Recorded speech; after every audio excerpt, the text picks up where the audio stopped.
আলহামদুলিল্লাহ যা আশা করেছিলাম ওই রেজাল্টই পেয়েছি। আল্লাহর কাছে অনেক শুকরিয়া। ক্রেডিট তো আসলে কখনোই একার হয় না। আমার বাবা মা, আমার বোন, আমার কলেজের সবারই ক্রেডিট, সবার সম্মিলিত অবদানে আজকের এই রেজাল্ট।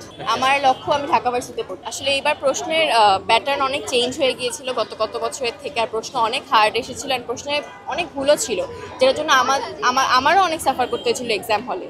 বাট এই রেজাল্ট আসলে কিছু না, রেজাল্ট 1-2 দিন থাকবে, এরপর আর কেউ জিজ্ঞাসা করবে না। বাট মেইন ফোকাস সবার এখন ভর্তি পরীক্ষা হওয়া উচিত। সবার রেজাল্টের জন্য ওয়ারিড না হয় বা রেজাল্টের জন্য কষ্ট না পেয়ে সবার উচিত এখন অ্যাডমিশনের দিকেই ফোকাস করা, বিকজ ওইটাই আর তাই তো সবার সাথে থাকবে। আমি অনেক এক্সট্রা পড়েছিলাম এক্সাম হলে, লাইক অনেক এক্সট্রা রিসার্চ করে পড়ে যেতাম। আমি অনেক মডেল টেস্ট দিয়েছি। I think that helped a lot, because যত তুমি পরীক্ষা দিবা তত তোমার একটা তো পরীক্ষা দেওয়ার পরীক্ষায় মাথা ঠান্ডা রাখার অ্যাবিলিটিটা বাড়বে আর কনফিডেন্স বাড়বে যত পরীক্ষা দাও। বিকজ প্রশ্ন এবার অনেক টাফ করে ফেলেছে কত বছরের থেকে, আর অনেক ভুলও ছিল। আর পরীক্ষার হলে যখন ভুল থাকবে তুমি তো আর জানবা না যেটা ভুলছো, তুমি ওটা সলভ করার পিছনে অনেক টাইম দিবে, অ্যাট দ্য এন্ড রেজাল্ট বাকিগুলোর থেকে টাইম তখন কমে যাবে। সো প্রশ্ন এবার আসলে অনেক টাফ ছিল। আসলে আমার কখনো এই রেজাল্ট নিয়ে অত আমি এই যে এইচএসসির পর যে টাইমটা যে গেল, আমি কখনো রেজাল্ট নিয়ে স্ট্রেসড আউট ছিলাম না। আমার মেইন ফোকাস হচ্ছে অ্যাডমিশন।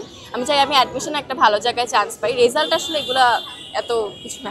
সর্বপ্রথম আমি মাকে জানিয়েছিলাম, মা সাথে ছিল, মাকে জানিয়েছি, এরপর বাবাকে জানিয়েছি। তারা তো অনেক খুশি, তারা অনেক প্রাউড, অ্যান্ড হোপফুলি তাদের দোয়ায় আমি সামনে আরও বেটার কিছু করতে পারি।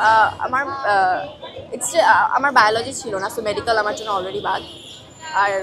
আর বুয়েটে আমার আসলে অত দিতে চাই, বাট ইঞ্জিনিয়ার হতে আমার তেমন একটা ইঞ্জিনিয়ারিংয়ের প্রতি আমার ফ্যাসিনেশন একটু কম।